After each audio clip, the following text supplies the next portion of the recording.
Police అధికారుల మీద చర్యలు ఏదైతే చంద్రబాబు గారు కోరుకుంటున్నటువంటిది చీఫ్ సెక్రటరీ డీజీపీతో పాటు 25 మంది పోలీస్ అధికారులు మార్చాలని. అందులో డీజీపీ మార్పు ఎట్టకేలకు సాధ్యమైంది. కోడ్ అమల్లోకి రాకముందు చేయాలనుకున్నది ఆగిపోతే ఇప్పుడు ఎట్టకేలకు అమిత్ షా వచ్చాకో లేదా మోడీ వస్తుండగానో మొత్తం మీద ఒక మార్పు అయితే జరిగింది.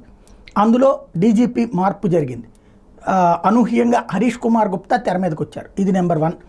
నెంబర్ 2 వచ్చేటప్పటికి అమ్మిరెడ్డి, ఎవరైతే అనంతపురం డీఐజీ, తాజాగా ఎన్నికల సంఘం వేటు వేసింది.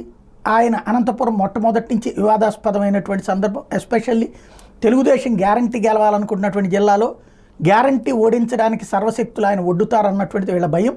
ఎందుకంటే ఆనాడు చిరంజీవిని గృహ నిర్బంధం చేసి తిరుపతిలో హోటల్ నుంచి బయటికి రానియకుండా చేయడానికి వేసినటువంటి స్కెచ్లో అప్పుడు అమ్మిరెడ్డి మీదన చిరంజీవి వ్యవహారంలో జోక్యం చేసుకున్నారు.